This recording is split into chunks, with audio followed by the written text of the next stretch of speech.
Hey guys, it's Ghost Queen. So for my new series, Path of the Crone, I am going to be doing little vlogs here and there as I have time. Just fitting it in when I can. So, to begin, where should I start? I guess I need to start a little bit at the beginning. Now, I'm not going to share my entire life story with you, as I'm sure um, that would probably bore you to tears. A, B, it's not all relevant. So, and obviously some things are personal that I wouldn't share with the public. But to sum it up, I was born a poor black child.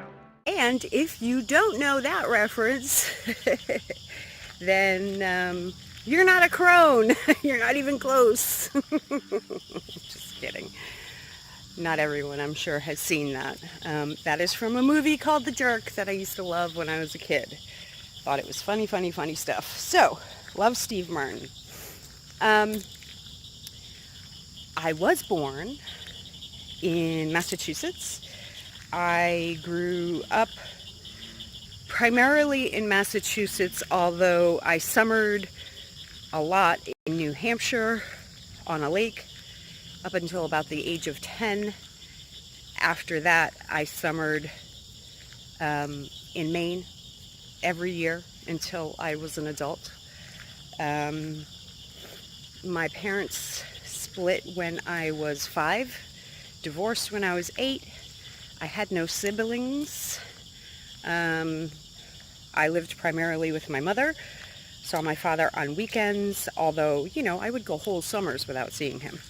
So, he wasn't in my life a ton.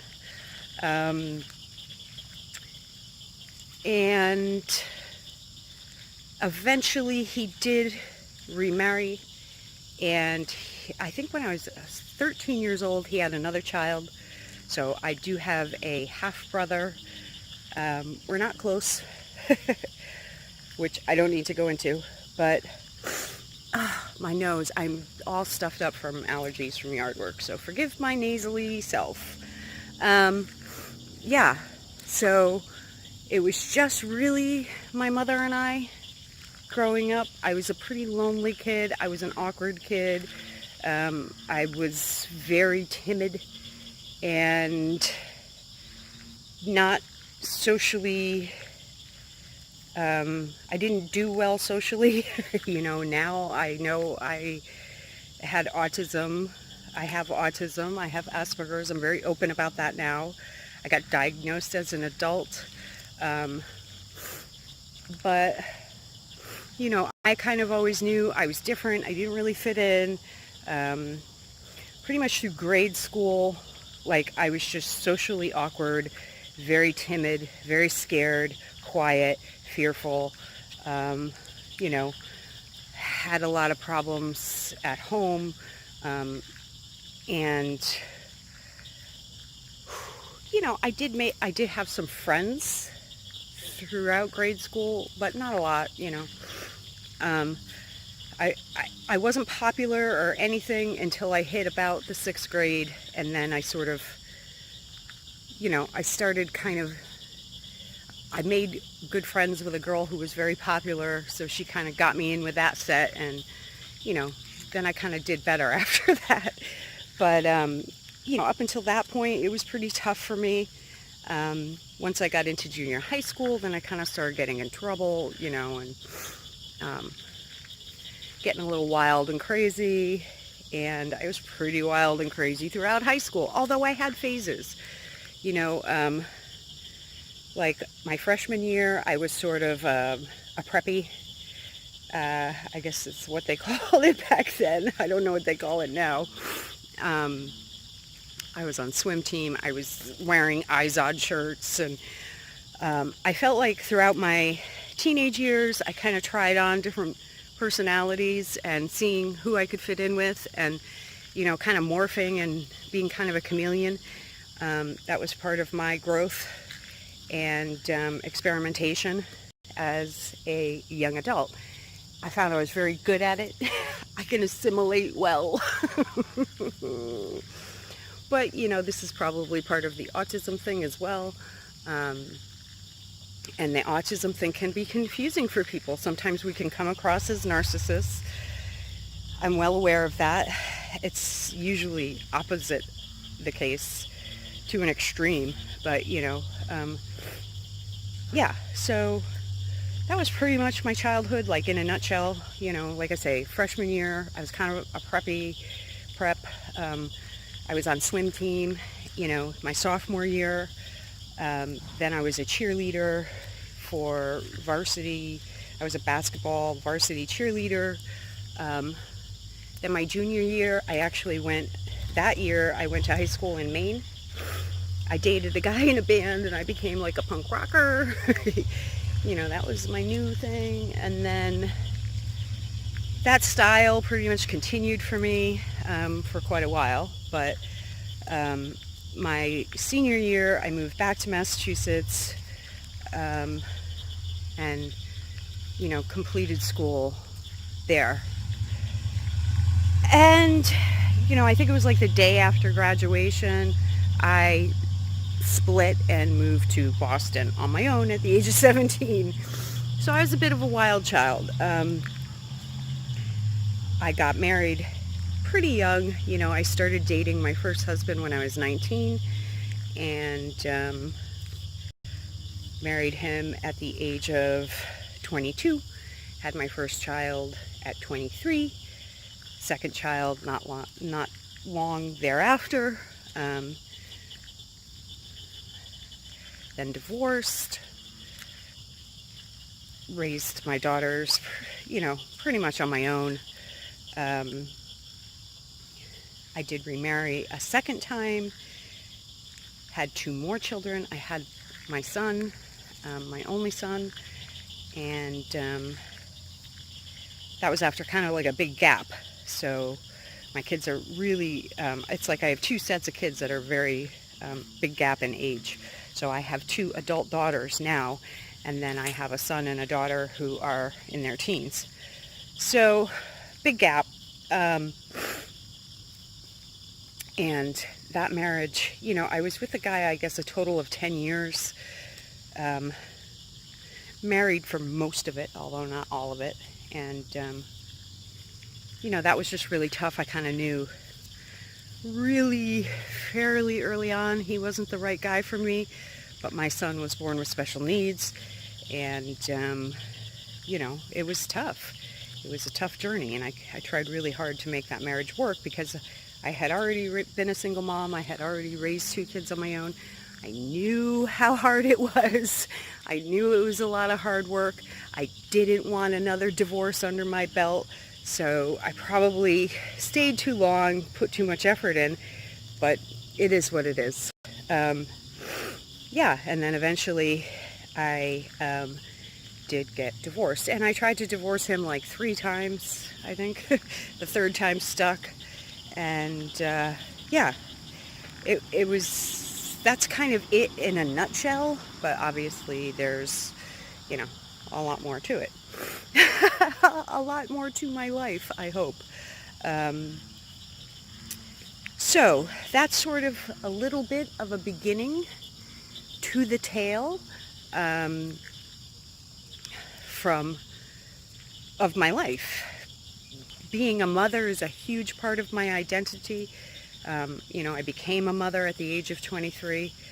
So I didn't finish. So my second marriage, I had my son, and then, and then I had my daughter, who's my 4th child, and my last child.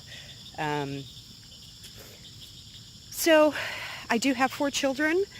Being a mother is a huge part of my identity. I was 23 when I had my first child. I'm 50 now, and I've been a parent, pretty much most of my adult life. So it is so much of who I am, and I value that. I loved parenting. I still love parenting. But I mean, I guess I think of like the big parenting is like when they're a lot younger, So I'm thinking back to like the baby days and little kid days, and I loved it. I loved all of it. I got very into my parenting. I tried to become very educated about good parenting and being a good parent. And I tried to do things a lot differently, as I'm sure we all do, than to how I was raised. And yeah, so again, this is sort of in a nutshell a little bit about who I am, and in amongst those details, you know, there's obviously other aspects to who I am and my character and my identity. I did work throughout my life, and at times my career was important to me, but never more important to me than my first job, which I always saw as my most important job, which was being a mother. So, you know, for me, that was more important than any career I had in the world. I felt like that was my career. So I know not all women sort of view it that way, and that's okay. You know, everybody's different. Everyone has their own path. I try really fucking hard not to judge. Even if I don't agree, even if I think my opinion is more valid, you know, whatever. I try really hard not to judge. You know, I'm a firm believer of until you've walked a mile in their shoes, you know, so as I tell my story, please keep in mind that anything I say, you know, if it differs from what you've done or what you believe, that doesn't mean that you're wrong and I'm right. And I am aware of that. It's just, you know, I'm sure people could judge me about certain things that have happened in my life, and I get it, you know, I get how it happens. But I try to stay away from that as much as I can. I'm not perfect by any means, nor do I want to be. But, you know, I struggle with judging people just like everyone else does. But, yeah, so there's just that little caveat. So I'm going to do some little stories here and there, talking about things that have happened to me in my life that I feel might be relevant or particularly important or noteworthy to my particular life path. So that's a little bit of a start, a little bit of an introduction into who I am. As I say, it's a very, very small nutshell there, but those are kind of some of the basic, you know, finer points that people, you know, pay attention to or, you know, talk about first in describing their identity and who they are. Yeah, but like I say, I'm going to go into a little bit more detail in different segments as we go along. So I hope you'll join me with that. And I just figured I'd give that little kind of brief introduction into me, into who I am, and maybe something for somebody to refer back to if you're confused about something I might say or whatever. But yeah, a little bit of a start. Hope everybody's having a lovely evening. Today here in Louisiana, it was like a summer day. I think it was like 83 degrees here. I did my usual, you know, what I try to do on nicer days here, which is why I'm all snuffly, is I was doing gardening and yard work. So I do have allergies this time of year, and my nose gets all runny, and it's very humid here, even at night. It's pretty humid. It was the dark moon last night, the new moon, and some of you may celebrate that. I usually do. And yeah, it's gorgeous here. It's like a summer evening. You can probably see my glasses are fogging up. It's like a summer evening here. The bullfrogs are croaking. It's lovely. It's beautiful. I wish it could sort of stay right here and not get super hot, which is coming. It's gonna get super hot. Okay, guys, take good care, and I bid you adieu.